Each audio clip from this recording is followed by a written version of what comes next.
Hello student, তোমরা যারা ক্যালকাটা ইউনিভার্সিটির আন্ডারে থার্ড সেমিস্টারের ছাত্রছাত্রী আছো এবং তোমাদের রাষ্ট্রবিজ্ঞান সাবজেক্টটা মাইনর সাবজেক্ট হিসাবে আছে, তোমাদের জন্য আজকের ক্লাসটা খুবই গুরুত্বপূর্ণ। আজকের ক্লাসে তোমাদের 5 নম্বরের 4টি প্রশ্নের উত্তর নিয়ে আলোচনা করব।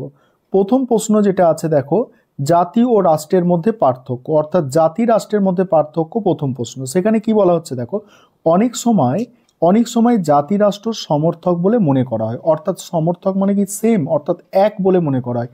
বিশেষ করে প্রথম বিশ্বযুদ্ধের পর এক জাতি এক রাষ্ট্র এই নীতি জনপ্রিয় হওয়ায় জাতি রাষ্ট্রের মধ্যে পার্থক্য থাকলো না, কিন্তু তত্ত্বগত দিক থেকে এদের মধ্যে পার্থক্য আছে, আর সেগুলোই এখানে বলা হচ্ছে। প্রথমত দেখো, রাষ্ট্র গঠনের জন্য কয়েকটি উপাদান অপরিহার্য, যেমন নির্দিষ্ট ভূখণ্ড, সরকার এবং সার্বভৌমিকতা থাকা চাই, কিন্তু জাতি গঠনে এগুলি অপরিহার্য নয়।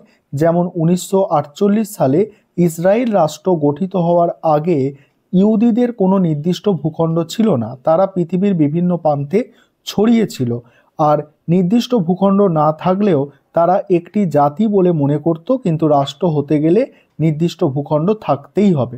দ্বিতীয়ত কি বলা হচ্ছে, দ্বিতীয়ত হচ্ছে রাষ্ট্র হলো একটি আইনগত ধারণা।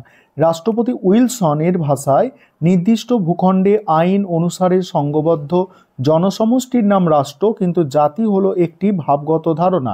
রাষ্ট্রবিজ্ঞানী রেনা বলেছেন জাতীয় জনসমাজের ধারণা মূলত ভাবগত। তারপর দেখো তৃতীয়ত কি বলা হচ্ছে, রাষ্ট্র এক জাতিভিত্তিক বা বহু জাতিভিত্তিক হতে পারে, যেমন চীন, মার্কিন যুক্তরাষ্ট্র প্রভৃতি দেশ বহু জাতিভিত্তিক রাষ্ট্র গড়ে উঠেছে। অন্যদিকে জাপান এক জাতিভিত্তিক রাষ্ট্র, কিন্তু জাতির ক্ষেত্রে এই প্রশ্ন আসে না, কারণ রাষ্ট্র বিভিন্ন জাতি থাকতে পারে, কিন্তু জাতি তো একটাই জাতি না, সেটাই এখানে বলছে। চতুর্থ, রাষ্ট্র সার্বভৌম ক্ষমতার অধিকারী। সার্বভৌমিকতাকে রাষ্ট্রের প্রাণ বলা হয়, আর এই সার্বভৌমিকতা রাষ্ট্রের চূড়ান্ত ক্ষমতা অধিকার করেছে, কিন্তু জাতি গঠনে সার্বভৌমিকতার প্রশ্ন থাকে না। পঞ্চমত, রাষ্ট্রের ইচ্ছা সকলের মাধ্যমে প্রকাশিত হয়, কিন্তু সকলের নয়, এটা সরকারের মাধ্যমে প্রকাশিত হয়, কিন্তু জাতির ক্ষেত্রে এই ধরনের মাধ্যম থাকে না। মূল্যায়ন দেখো, জাতীয় রাষ্ট্রের মধ্যে আইনগত বা প্রকৃতিগত পার্থক্য থাকলেও উভয়ের মধ্যে সম্পর্ক আছে। রাষ্ট্র গঠনের মাধ্যমে কোনো জাতি পূর্ণতা লাভ করে, যেমন 1971 সালে বাংলাদেশ স্বাধীন রাষ্ট্র গড়ে তুলতে তারা পরিপূর্ণ জাতি হিসাবে আত্মপ্রকাশ করে। পরের প্রশ্ন দেখো, সার্বভৌমিকতা সম্পর্কে একত্ববাদের ধারণা লেখো। সার্বভৌমিকতার অর্থ হলো চূড়ান্ত ক্ষমতা, কিন্তু সার্বভৌমিকতার অবস্থান নিয়ে বিভিন্ন মতবাদ গড়ে উঠেছে, তাদের মধ্যে উল্লেখযোগ্য হলো একাত্মবাদ। এর বিশিষ্ট সমর্থক হলেন হক্স এবং অস্টিন। একত্ববাদের মূল বক্তব্য হলো সার্বভৌমিকতা হলো রাষ্ট্রের বিশেষ ক্ষমতা, এই ক্ষমতা অবাধ, অসীম, চূড়ান্ত, অপ্রতিহত, এই ক্ষমতাকে ভাগ করা যায় না। এই ক্ষমতা বলে রাষ্ট্র তার অধীনস্থ সব নাগরিক ও প্রতিষ্ঠানের ওপর অপ্রতিহত কর্তৃত্ব প্রতিষ্ঠা করতে পারে, কেউ এর বিরুদ্ধচারণ করতে পারে না। একত্ববাদীরা বলেছেন সার্বভৌম যেহেতু চূড়ান্ত ক্ষমতার অধিকারী, সেহেতু তার আদেশই হচ্ছে আইন, আর প্রত্যেকে সেই আইন মানতে বাধ্য। আইন অমান্য করলে রাষ্ট্র শাস্তি দেবে। একত্ববাদীরা আরও বলেছেন সমাজে বিভিন্ন প্রতিষ্ঠান আছে, প্রত্যেকের নিজস্ব উদ্দেশ্য কর্মসূচি থাকে, কিন্তু সবাই রাষ্ট্রের অধীনে থেকে কাজ করবে, আর তাদের থাকা না থাকা রাষ্ট্রের ইচ্ছার ওপর নির্ভর করবে। এবার হচ্ছে দেখো, সমালোচকরা বলেছেন সার্বভৌম শক্তি মানে চূড়ান্ত হবে, এটা চূড়ান্ত ও অসীম ক্ষমতার অধিকারী নয়, কারণ যে সমাজে প্রথা বলছে সে সমাজে প্রথা, রীতিনীতি এবং আন্তর্জাতিক আইনকে উপেক্ষা করতে পারে না। এমনকি সার্বভৌম আদেশ আইনের একমাত্র উৎস নয়। সমালোচিত হলেও একত্ববাদ যেভাবে সার্বভৌমিকতাকে ব্যাখ্যা করেছে তা অত্যন্ত স্পষ্ট ও যুক্তিসঙ্গত। তারপর হচ্ছে দেখো, পরের যে পয়েন্ট আছে, সার্বভৌমিকতা সম্পর্কে বহুত্ববাদী দৃষ্টিভঙ্গি।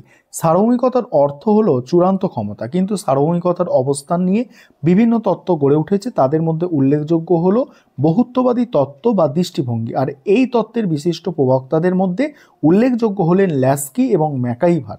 বহুত্ববাদের মূল বক্তব্য হলো রাষ্ট্রের হাতে সব ক্ষমতা থাকা উচিত নয়।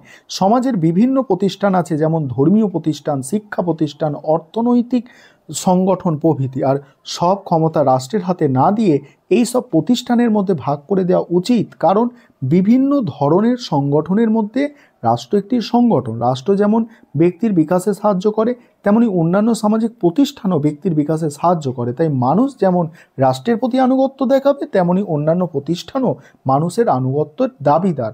তাছাড়া বহুত্ববাদীরা বলেছেন সার্বভৌমের আদেশ আইন নয়, আর এই আইন বলছে এমন অনেক আইন আছে যেগুলি সমাজের প্রথা থেকে এসেছে, রাষ্ট্র সেগুলিকে উপেক্ষা করতে পারে না, এমনকি আন্তর্জাতিক আইন উপেক্ষা করা সম্ভব নয়। তাই রাষ্ট্রের ক্ষমতা সীমাবদ্ধ।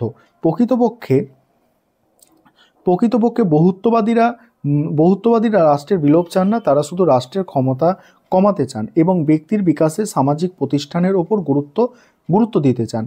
একত্ববাদীরা বহুত্ববাদের সমালোচনা করে বলেছেন সমাজে বিভিন্ন প্রতিষ্ঠানের মধ্যে বিরোধের মীমাংসার জন্য সার্বভৌম শক্তি দরকার।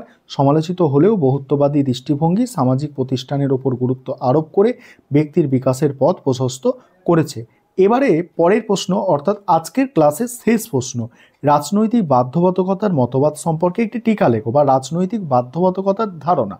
এই প্রশ্নের উত্তর আলোচনা করব। তার আগে একটা বিষয় তোমাদের বলার আছে, তোমাদের জন্য অনলাইন কোচিং ক্লাস চলছে। তোমরা যদি কেউ অ্যাডমিশন নিতে ইচ্ছুক থাকো, পেড ব্যাচে বা স্টাডি মেটেরিয়াল পারচেস করতে চাইছো, তাহলে এই নম্বরে যোগাযোগ করতে পারো 91230000525218। এই নম্বরে তোমরা যোগাযোগ করে স্টাডি মেটেরিয়াল পারচেস করতে পারো বা তোমরা পেড ব্যাচে অ্যাডমিশন নিতে পারো।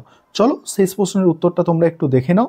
এখানে কি বলা হচ্ছে দেখো, সামাজিক চুক্তিবাদকে সমালোচনা করার পর গিন রাষ্ট্রীয় বাধ্যবাধকতা সম্পর্কে তার নিজস্ব তথ্য পরিবেশন করেছেন। তার মতে ব্যক্তির অধিকার ও রাষ্ট্রের অধিকারের মধ্যে কোনো মৌলিক তফাৎ নেই।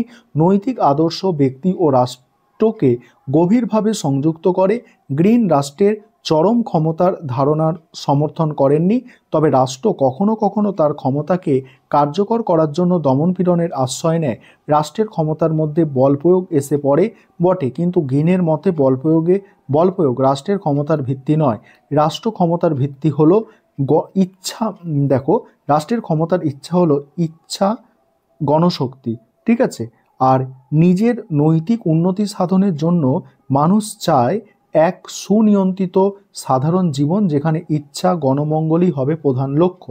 গ্রিনের মতে যখন এক ব্যক্তি সমাজের অন্যান্য ব্যক্তির নৈতিক লক্ষ্যের সাথে নিজের ব্যক্তিগত নৈতিক উন্নতির লক্ষ্য মিশিয়ে দিয়ে সকলের মিলে যুক্তি নির্ভর গণমঙ্গলের লক্ষ্যে ধাবিত হয়, তখনই প্রতিটি ব্যক্তির নৈতিক উন্নতি সাধিত হয়। এর জন্য প্রয়োজন এক সুনিয়ন্ত্রিত গণজীবনের, আর রাষ্ট্রই তাদের নিয়ন্ত্রণ ও নিগ্রহের দ্বারা এই গণজীবনকে বাস্তবায়িত করে তোলে। সুতরাং রাষ্ট্র ব্যক্তির নৈতিক বিকাশের এক গুরুত্বপূর্ণ ভূমিকা পালন করে। নিজের নৈতিক বিকাশের কথা স্মরণ করে ব্যক্তি রাষ্ট্রের প্রতি বশ্যতা স্বীকার করাকে এক নৈতিক কর্তব্য বলে মনে করে। সুতরাং দেখা যাচ্ছে ব্যক্তি ও রাষ্ট্রের মধ্যে কোনো বিভেদ নেই, আর উভয়ই এক নৈতিক লক্ষ্যের দিকে ধাবমান। আর ব্যক্তি চায় রাষ্ট্রের মধ্যে থেকে নিজের অর্থনৈতিক সামর্থ্যের বিকাশ ঘটাতে, রাষ্ট্র চায় ব্যক্তির এই নৈতিক সামর্থ্যকে বিকশিত করতে। আর এই নৈতিক লক্ষ্য পূরণের প্রয়োজনে রাষ্ট্র বল প্রয়োগের দ্বিধা করে না।